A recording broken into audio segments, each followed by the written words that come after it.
Welcome to Women and Resistance, a powerful podcast where we honor the courage, resilience, and revolutionary spirits of women across the globe. Hosted by Fubara Eneli Esq and Adesoji Iginla, we uncover untold stories of defiance against systemic oppression. Whether colonialism, racism, sexism, or economic injustice.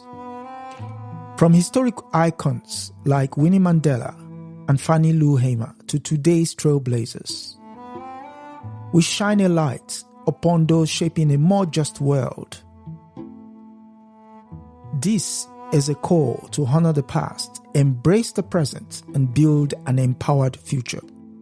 Yes, greetings, and welcome to another episode of Women and Resistance. And tonight we are looking at the lives and times of Lucy Parsons. But before then, I am your host as usual, Adesoji Iginla. With me is Lucy Parsons.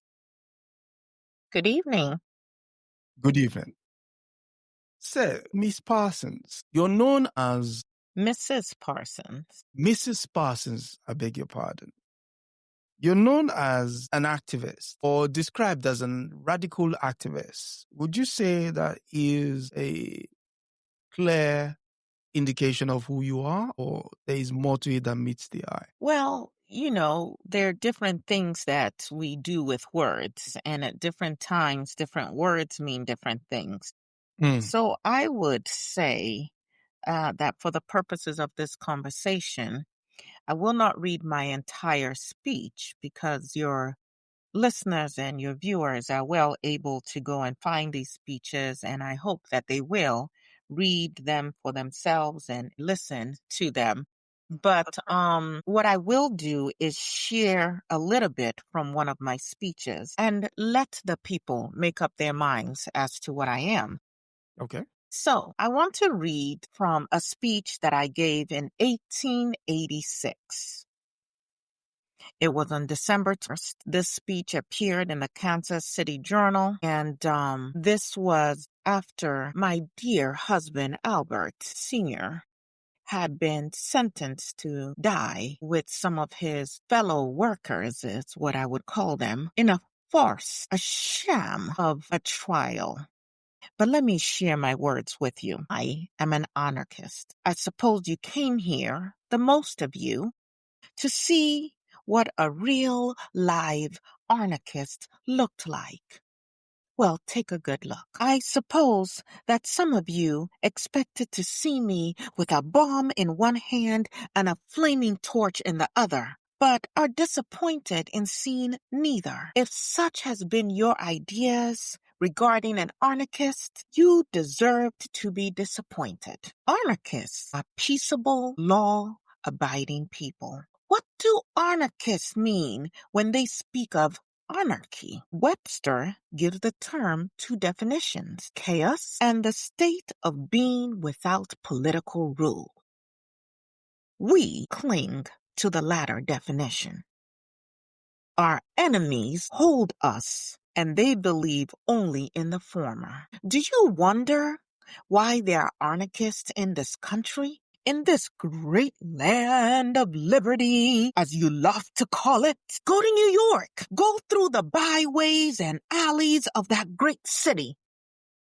Count the myriads starving. Count the multiplied thousands who are homeless. Number those who work harder than slaves and live on less and have fewer comforts than the meanest slaves. You will be dumbfounded by your discoveries. You who have paid no attention to these poor, save as objects of charity and commiseration. They are not objects of charity. They are the victims of the rank injustice that permeates the system of government and of political economy that holds sway from the Atlantic to the Pacific. Its oppression, the misery it causes, the wretchedness it gives birth to, are found to a greater extent in New York than elsewhere. In New York, where not many days ago, two governments united in unveiling a statue of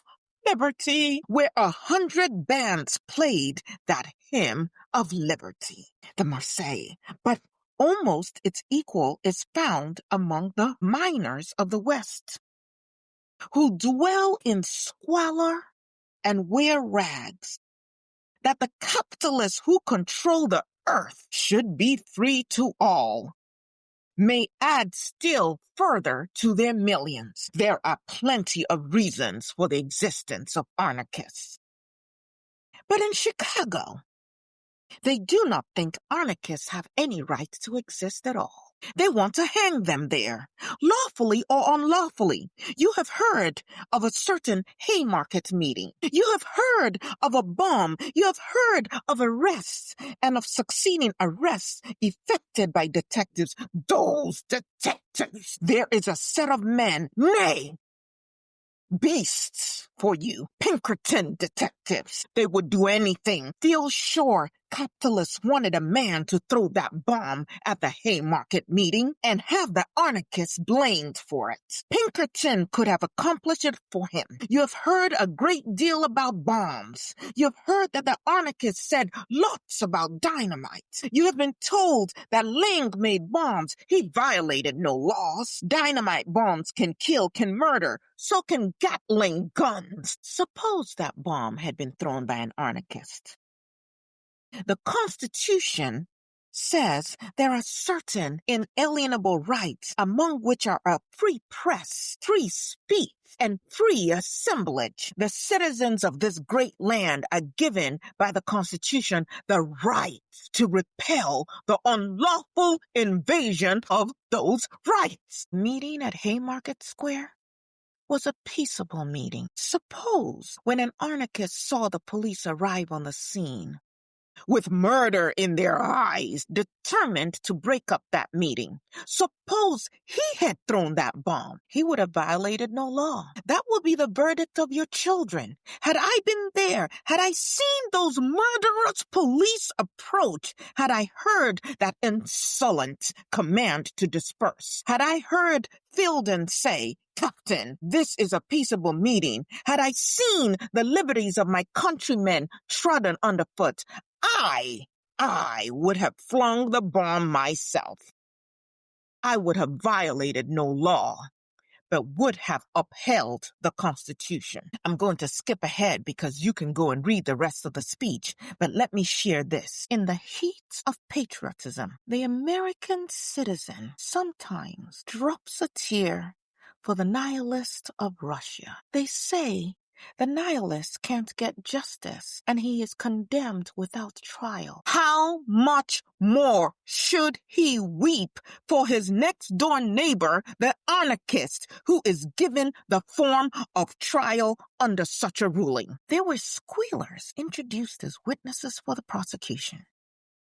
There were 3 of them. Each and every one was compelled to admit they had been purchased and intimidated by the prosecution. Yet, Hangman Gary held their evidence as competent. It came out in the trial that the Haymarket meeting was the result of no plot, but was caused in this wise. The day before the wage slaves in the McCormick's factory, some of you know McCormick. You still use their seasoning. The day before the wage slaves in the McCormick's factory had struck for 8 hours labor, McCormick, from his luxurious office, with one stroke of his pen by his idle, beringed fingers, turned 4,000 men out of employment. Some gathered and stoned the factory.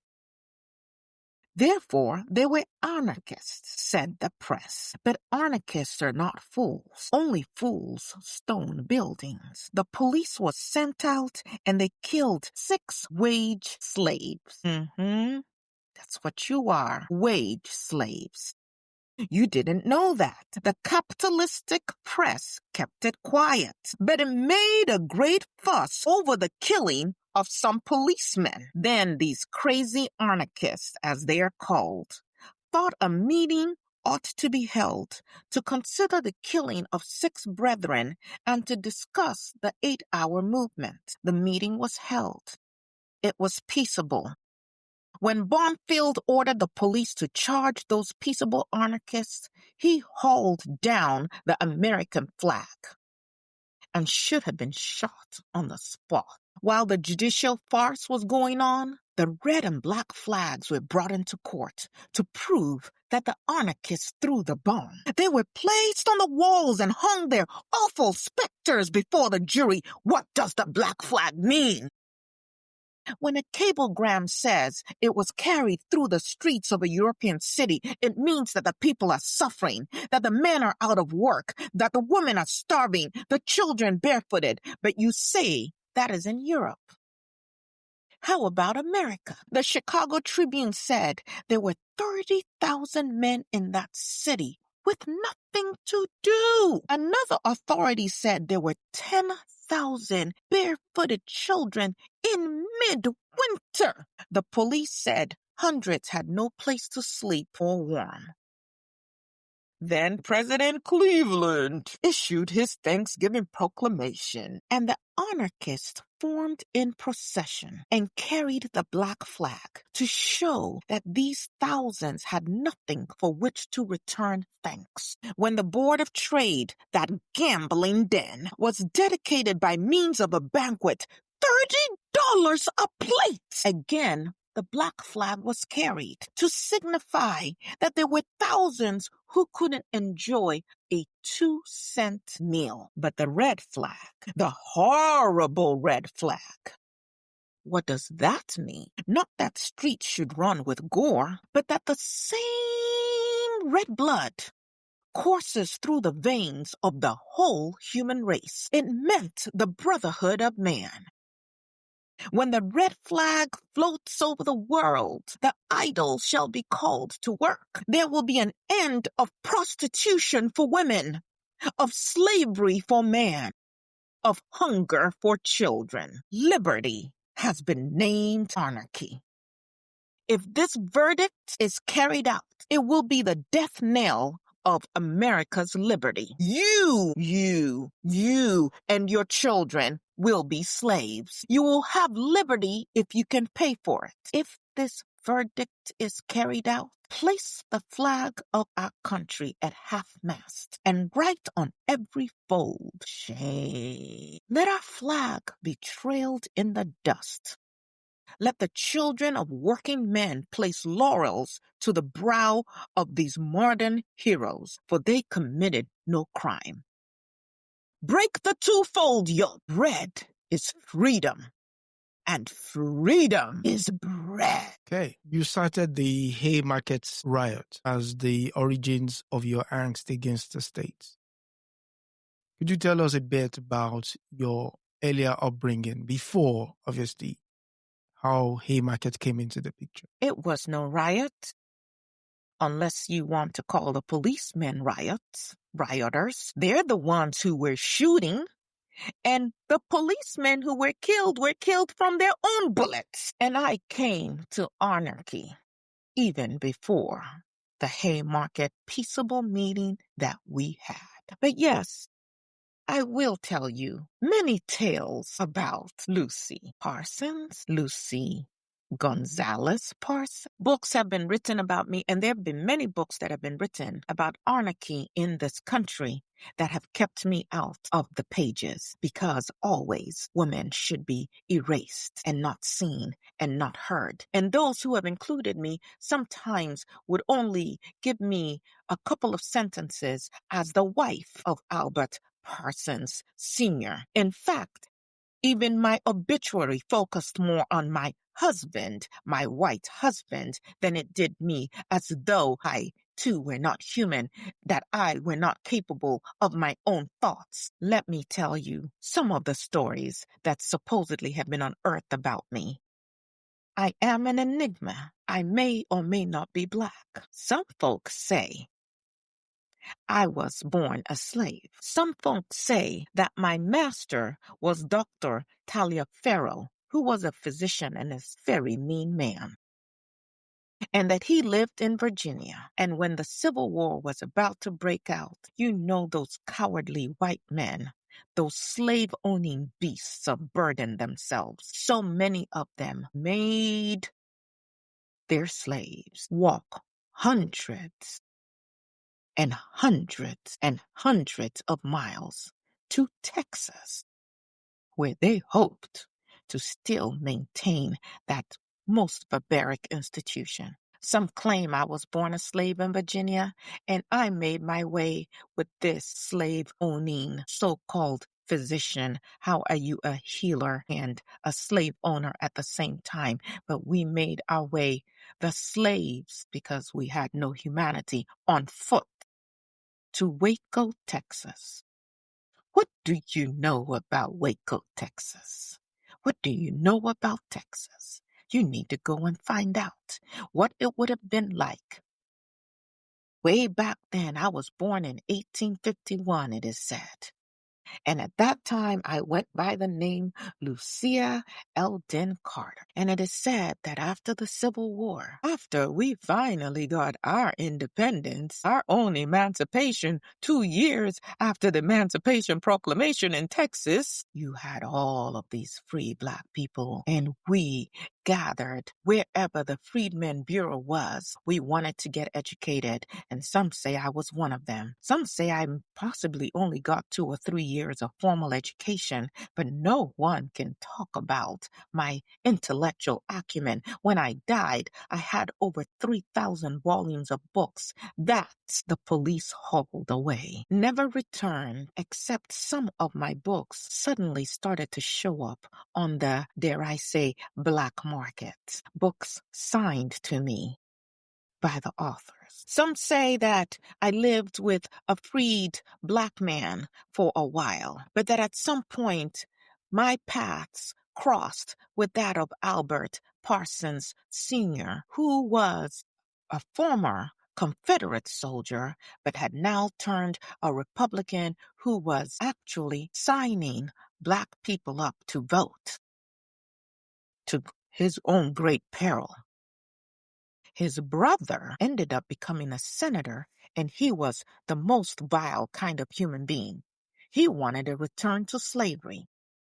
But in the meantime, being connected to his brother did afford Albert Parsons some privileges. But then again, I said I was of Mexican and Native American ancestry. Can't you tell from my hair? Some described me as having the skin of a mulatto or maybe a quadroon, but I said I was of Hispanic, Mexican at that time we called it, and Native American ancestry. And Albert Parsons and I chose to marry. It was against the law. Miscegenation, they called it. Some say there was a brief window where the Republicans had taken over in Texas and we were actually able to lawfully get married. Others contest that. Either way, I never claimed Black ancestry out loud to anybody.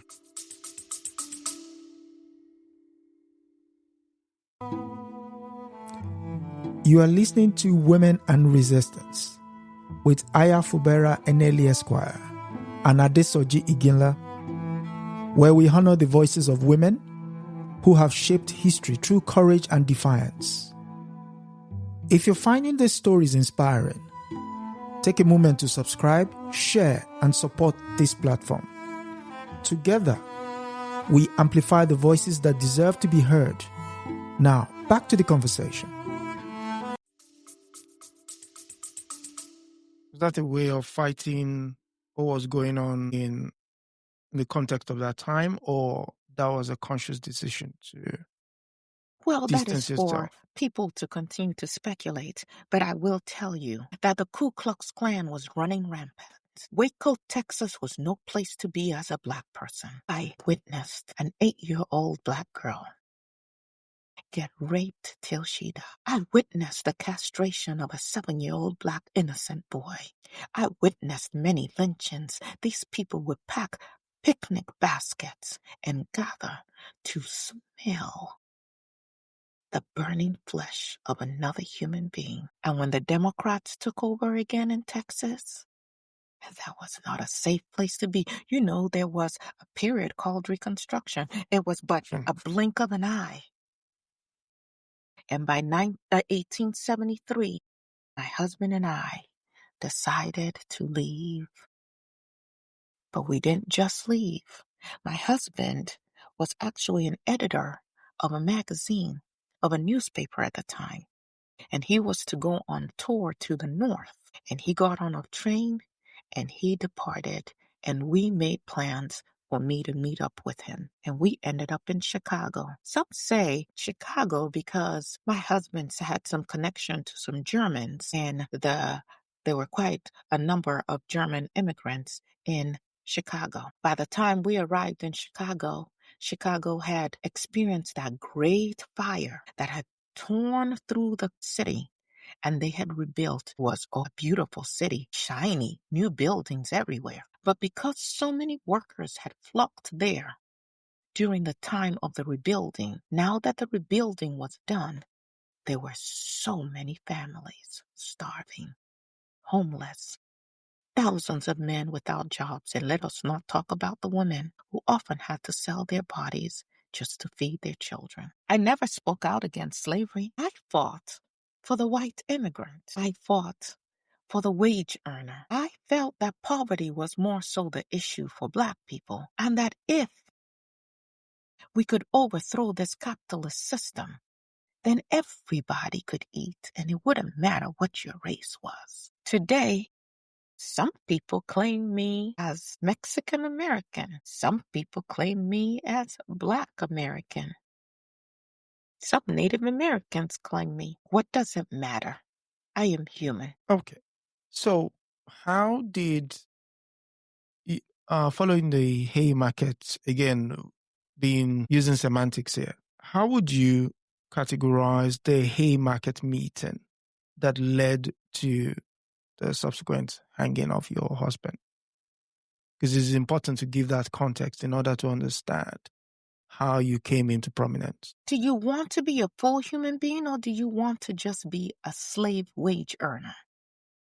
And here we had these capitalists. Let me tell you a story. Do you know that at the time that fire swept through Chicago, there were millions of dollars that were poured into the coffers to take care of the everyday work? And do you know that after the city was rebuilt, there were still millions left in those coffers? And those damn capitalists decided to siphon that money into building their own businesses.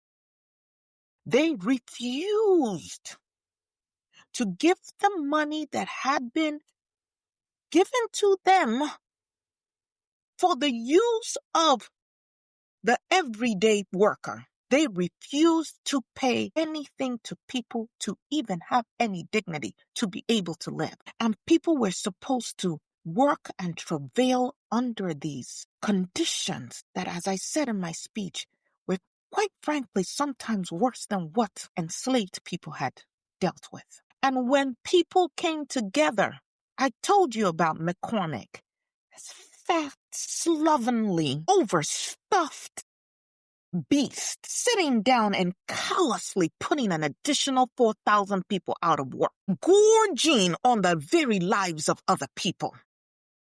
And yes, when they came and they killed regular people who were just asserting their right to live with dignity, we, the so-called anarchists, came together, a peaceable assembly, to talk about how we would respond.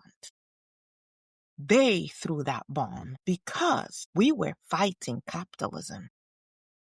We were not for any political party. If you read my other speeches, let me tell you, it happened then, it's happening now. These politicians will tell you whatever they need to.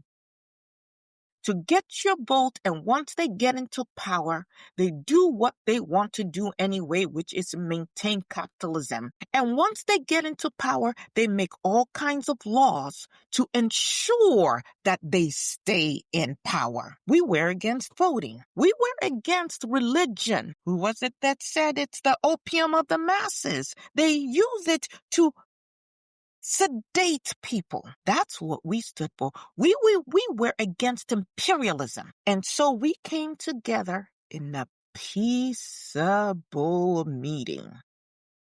And they came. They orchestrated that bomb. And then they used that as a ruse to shoot up people, including themselves, because that's how incompetent they are.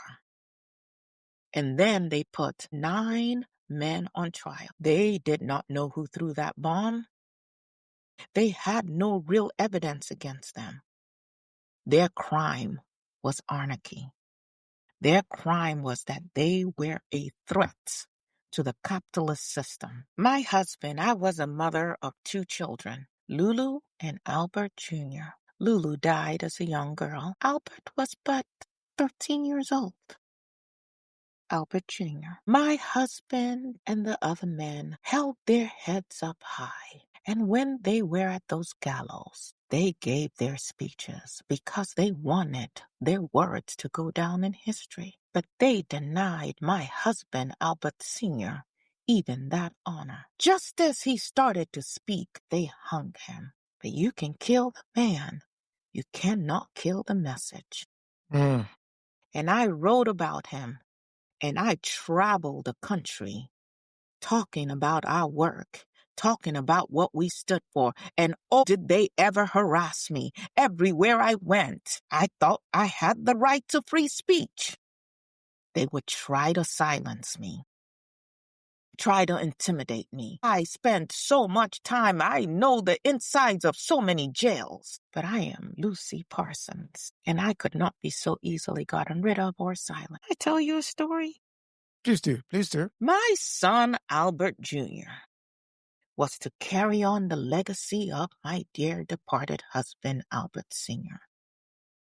He was to be an anarchist, just like we were. Do you know what my son, Albert Jr., did? He joined a religious group, coming to my house and speaking all of that nonsense.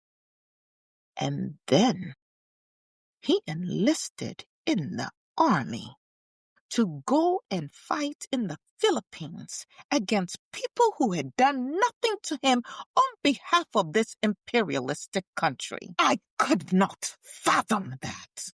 Of course it was madness. It had to be insane. I had him committed to a mental institution.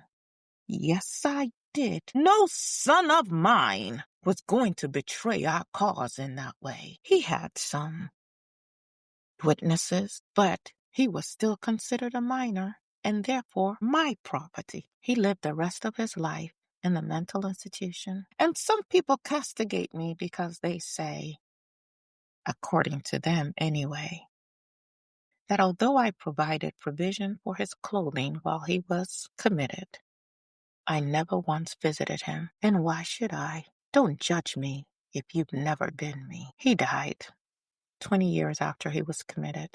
I see someone is asking if it is true that I worked with the Coalition for the International Labor Defense, a Communist Party group. Again, feel free to read my speeches. There's so much I can share. I was not a communist, although I was sometimes accused of being one, but there's no proof that I ever joined the Communist Party. But to the extent that we were fighting for the same ideals, yes, I had no problems working with other people. I want to share a few more of, just some quotes from other speeches I wrote. What everybody will admit to you is that I was a striking woman. I was an incredible orator. I could hold the attention of crowds for hours. I was very well read, and yes, I am self-taught. We are the disinherited of this earth. The outlaws, the rebels, the unrepresented, the castaways, the hopeless. And we are not afraid. And that's how I lived my life. I was unapologetically militant. And some people would often talk about my words being fiery and incendiary. And to that extent, they were gleeful at the manner of my death. I suppose it was a befitting way to die. What else can I say? To your people at this time, I did join the Socialist Labor Party, but I grew disillusioned with electoral politics. In fact, my husband had actually run for office a number of times when he was a Republican still in Texas. Alongside Albert Sr., I co-founded The Alarm, an anarchist newspaper, and I did become a major figure in the movement for the 8-hour workday. What is it exactly that you have to say against me? When today, the very labor laws that protect you were born out of the work that we did. I was relentlessly surveilled. Chicago police raided my home at will, banned me from speaking publicly, and of course, seized my writings. But that didn't stop me. I continued to publish, to organize, and speak at labor events all across this country. I helped found the Industrial Workers of the World, IWW, and I inspired generations of radicals, whether they want to give me credit for it or not. My advocacy, my direct action, then my solidarity with the white people. We didn't call them that, though, of course, at that time. They were immigrants. But my solidarity with the working class for liberation remains relevant today. You have much to learn from me and the work that I did and the life that I lived, and the sacrifices that were made for you to now sit in your cushy 8-hour jobs where you are guaranteed break times, not yet a living wage, because you are still slave wage earners, too afraid to speak up to fight, and they're still bejeweled, fat, gross beasts who with an idle pen can put you and thousands out of work at whim. This industrial workers of the world, not of America, but of the world, because we understood the issue of capitalism and imperialism, and it went beyond the borders of this here United States of America. We promoted industrial unionism, all workers in all industries, regardless of role, in one union. We pressured craft unions and laid the groundwork for the CIO's broader organizing victories.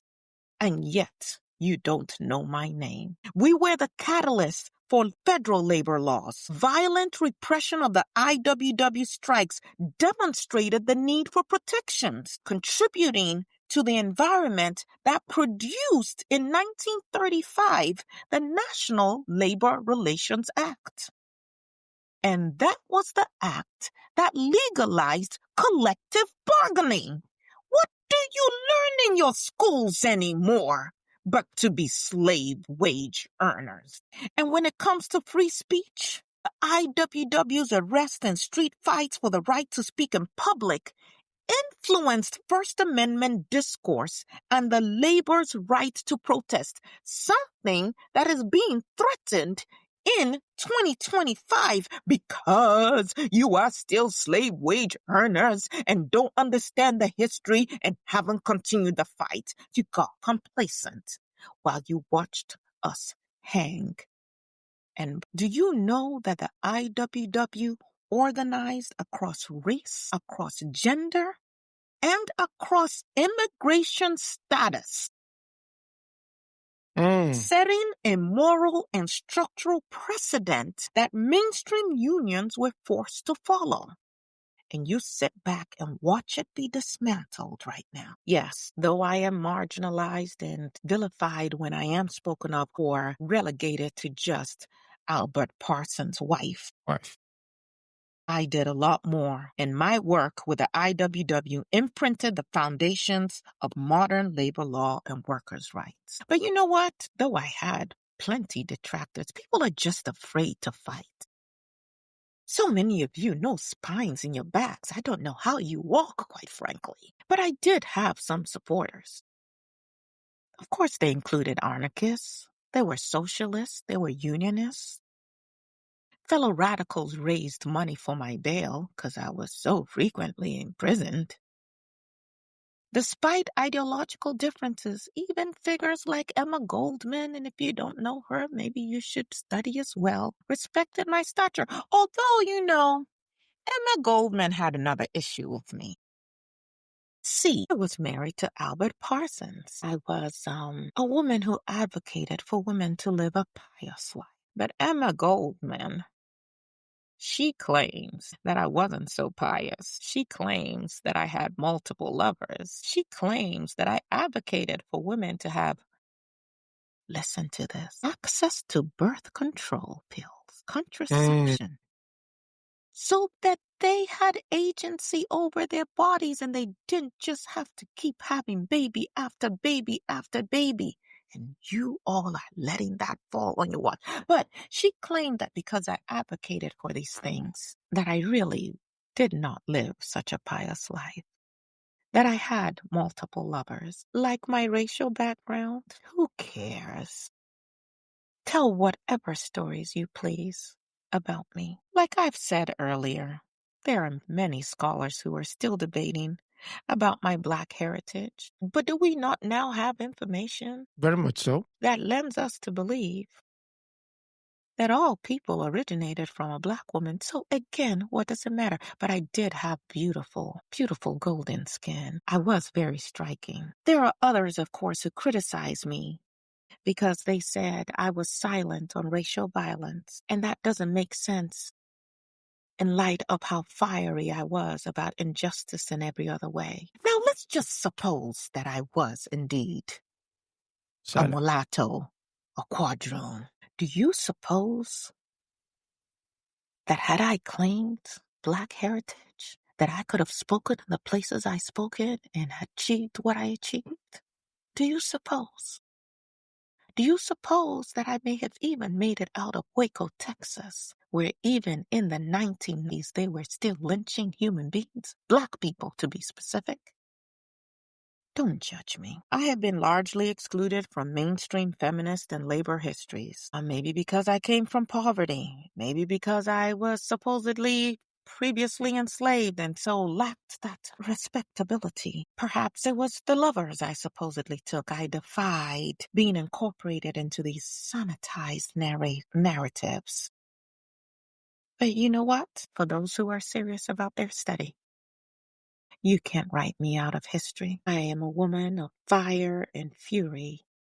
I challenge the legitimacy of the state, the sanctity of capital, and the erasure of women from the political discourse. And, my death, I was still speaking and fighting till my very last days. I was an old woman living with a dear friend who happened to be male. It was March 1742, and my companion had gone out to the store, and I had put a pot of water on my wooden stove and stepped away briefly, and there was this fire, and I came running and I tried to put it out, couldn't quite get the fire out. They say I was burned on over 25% of my body. It's not clear whether it was the flame or the smoke. But by the time the neighbors called for help and my partner got to the place, he too ran in to try and save me, and he too was overcome. So he died as well. It was 1942. I was 91 years. I never stopped fighting. And there comes the obituaries in the papers. Well, she lived a fiery life, and I guess it only makes sense she died the way she did. They were so dismissive of me. Nonetheless, everything didn't go up in flames. The police came and carted off my writings. I did have 2 life insurance policies, enough to cover all my burial bills and cover any other outstanding bills. And I should have had a lot more left over, which, since I had no children, I'd earmarked to be donated to an organization to help the poor. Do you know that the funeral director tried to steal from me in my death?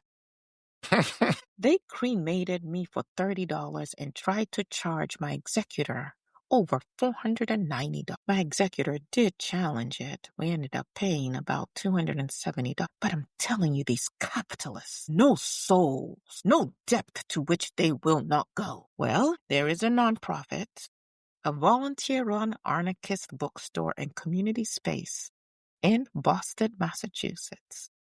It's called the Lucy Parsons Center, and it's dedicated to radical politics, and it's named in honor of me. Chicago, Illinois had the Lucy Gonzalez Parsons Apartments.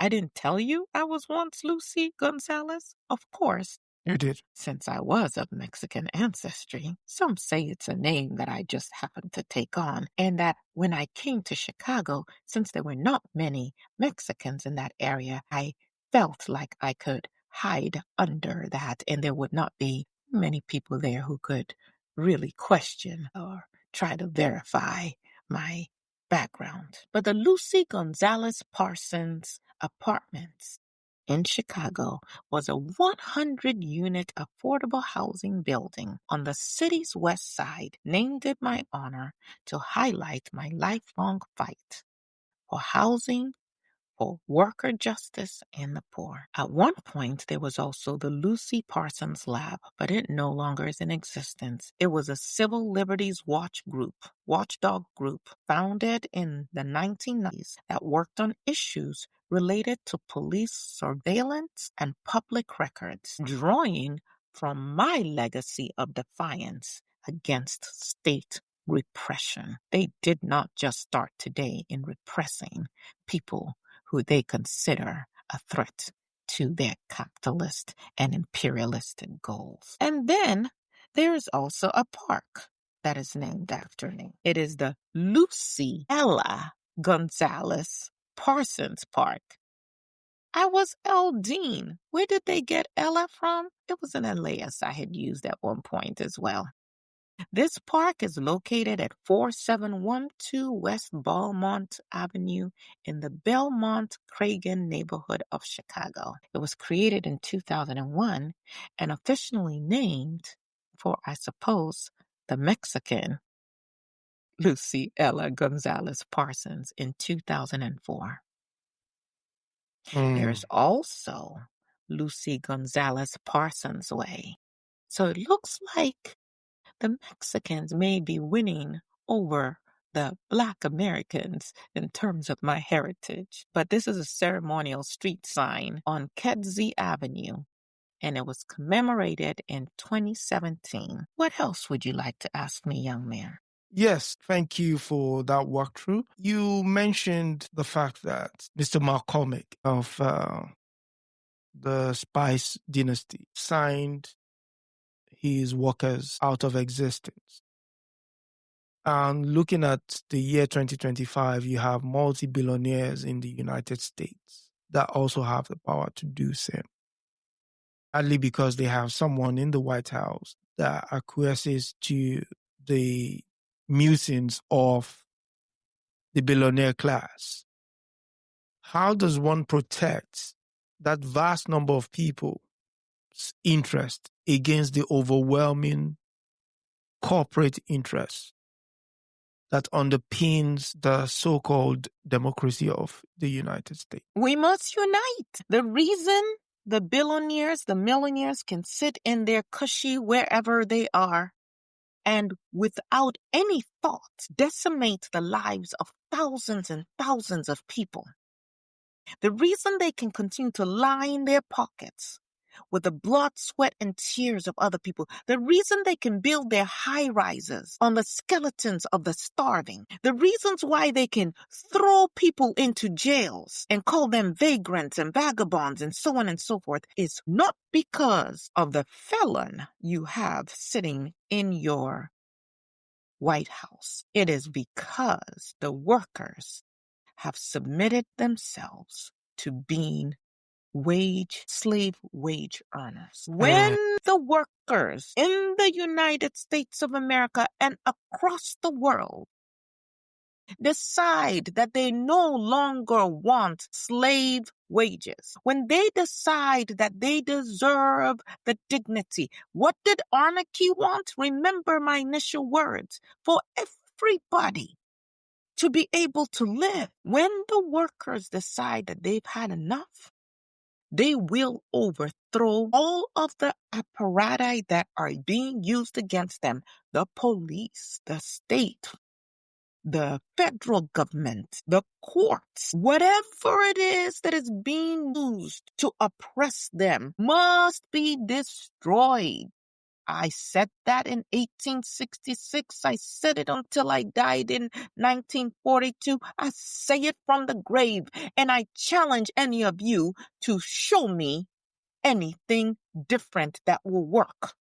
Because are you not today still dealing with the issues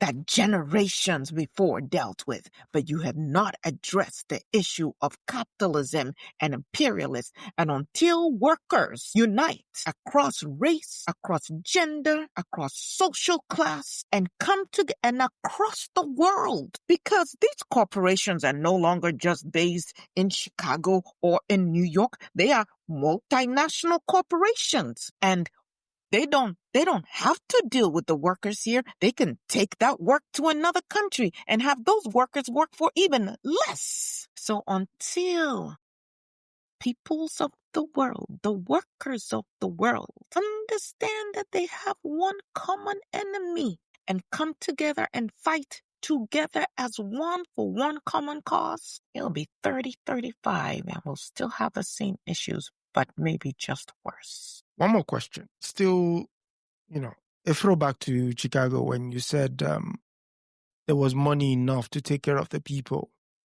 that were being put out of work. You also have that now in 2025 where, and in order to get the big, beautiful bill passed, people are being, Medicaid and Social Security is being stolen from people, essentially giving welfare to multi-billionaires. Again, I pose the question, what would be the retort of the people? I'm not saying they're powerless, but I am so excited you asked me this question. And the answer that I'm going to give you comes from my speech that I gave on May 1st, 1930. Young man, I don't believe you were even a thought in your mother's mind at that time. But listen carefully to my words. I'm telling you, all the solutions you're seeking, other people have already thought through it and started to work through it, and you abandoned, not you specifically, but you abandoned that work. You got lulled to sleep by a few concessions here and there, or by the idea that maybe you could become part of the executive suite. So listen to my speech. It is titled, "I'll be damned if I go back to work under those conditions." On May 1st, 1930, as global capitalism convulsed and shuddered through an unprecedented crisis that appeared to presage its inevitable collapse, 25,000 workers braved police terror and sedition charges and gathered for a May Day rally at Chicago's Union Park. The workers marched to City Hall, where a committee of the unemployed presented demands for work or wages to the mayor and city council. They then strolled to the Ashland Boulevard auditorium for a mass meeting.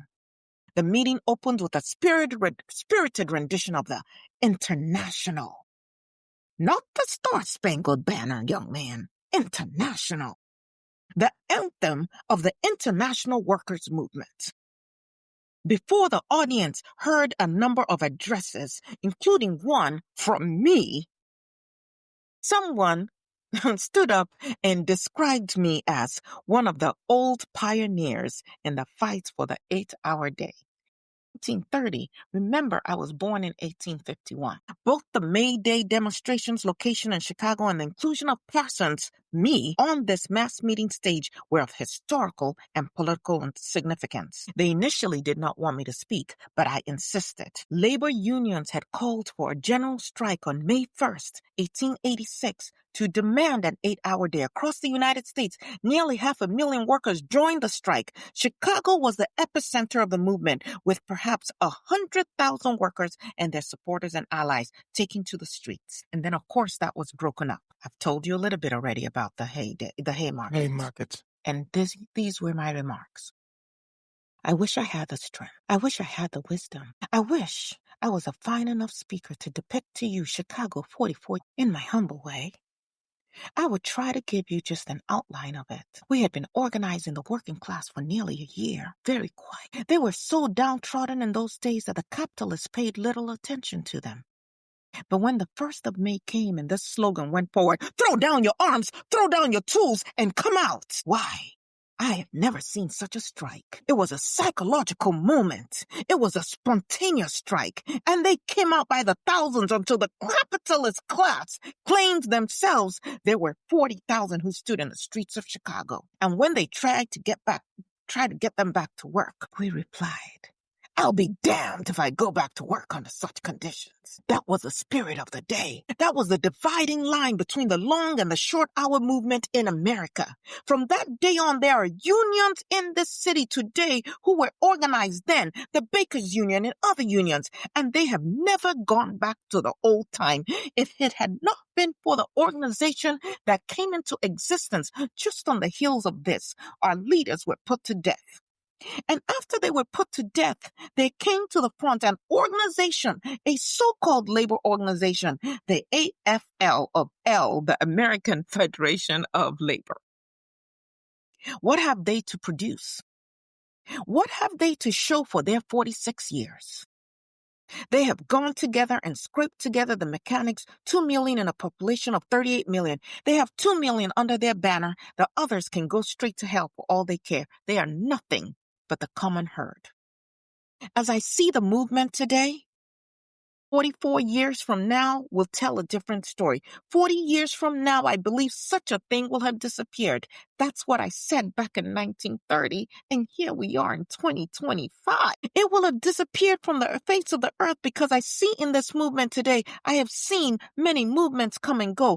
I belonged to all of those movements. I was a delegate that organized the industrial workers of the world. I carried a card in the old Socialist Party, and I am now today connected with the communists through the International Labor Defense, so I have seen these movements come and go. Listen to me. In human affairs, in life, it is just as the ebb and flow of nature. It's like the ebb and flow along the ocean's way, along the shore of the seaside. Those waves come and play their part and go, but they all leave their imprints until the ocean itself is worn away with time.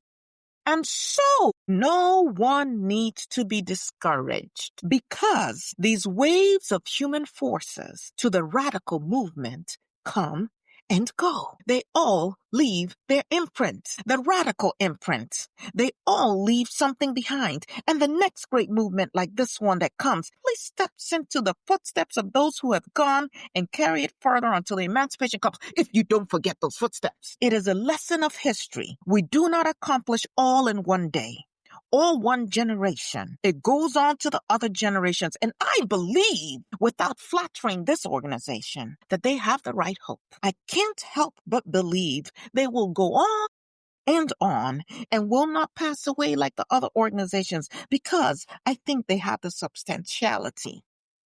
Now, I'm not going to speak for a great while. I want to tell you something about the Haymarket, and then probably I am about through. The movement of 1886, the 8-hour movement, was a grand success. For a few days, they had the capitalists on the run, you might say. They were taken completely by surprise. We had a great movement trial at that time. And I must say, right here and now, I must put in a slight protest for the so-called anarchist in those days. I am an anarchist. I have no apology to make to a single man, woman, or child because I am an anarchist, because anarchism carries the very germ of liberty in its womb. Now, we anarchists and others of us here, we carried on this strike, we carried on this movement, and on the 3rd of May, I want to tell you now something you carry home that will be substantial. On the 3rd of May, the McCormick Reaper Works people struck and came out to demand the reduction of hours of daily toil from 12 to 10. They did not even ask for 8 hours. That was beyond their reckoning. And on that day, the great monstrous meeting was being held. The police went down to that meeting and they shot and clubbed those innocent people. And the next day, the Haymarket meeting was called as a protest against the clubbing and shooting of those people on the day before. It was a conspiracy of the capitalist class to break up the great movement. Listen to me. Those of you today who enjoy better conditions, we must enjoy better conditions after 44 years. There's no such thing as standing still in the world, nowhere in nature, so there has to be some better. Today, the communists are demanding 6 hours or 7 hours, rather. 44 years from now and a long time before that time, 4 hours and even less they will demand. We're not there yet, unfortunately, in 2025. It was my hope that we will demand this until there isn't one man or woman in the world who wants to work and who cannot get it. This is the kind of movement of the future. Listen, I'm going to modify the last part of that speech made in 1930. Just for you in 2025. There has been nothing added of a fundamental nature to the labor movement in 95 years. Actually, I could say 95 years plus 44. You wonder how those men of that day could have such a grasp of the labor movement. For 3 days, they said to the court, they said, "Honorable Judge," my husband said, "Honorable Judge, we are not delivering these speeches either to you or to your class. When we are dead and gone, to which we believe we are doomed, this is our message to the world and the working class.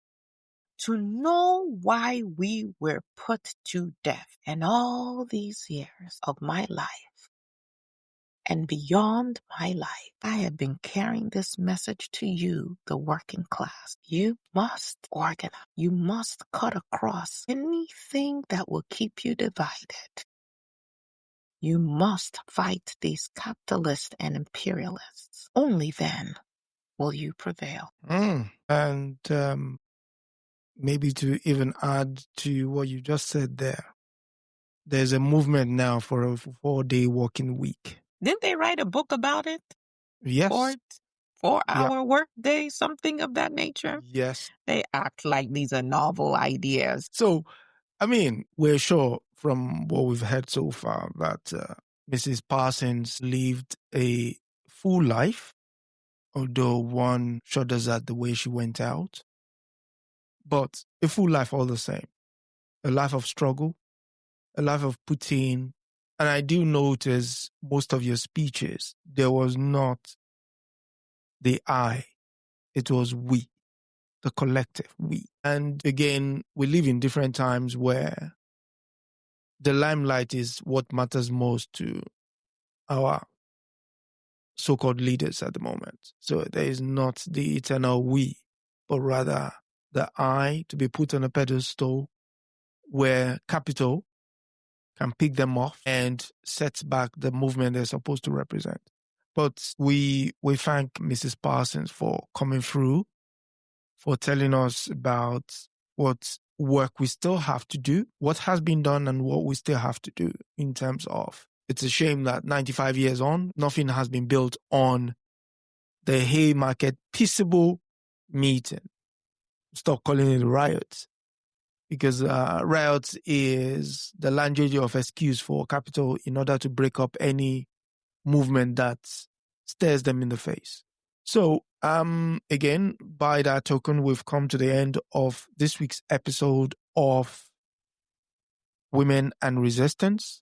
But next week, we'll be going to the continent of Africa, and we'll be talking about Tetu Betu.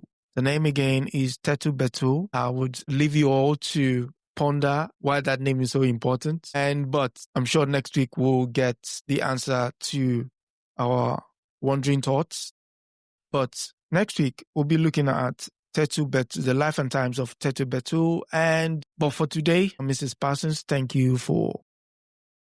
May I say a word to Peggy? Peggy brought up my work with International Labor Defense, and I was so thrilled when I saw that because somebody's paying attention. Thank you, Peggy. Yes, thank you to everyone that has managed to tune in, and to those that will be listening to the audio version later in the course of the week and following weeks thereof.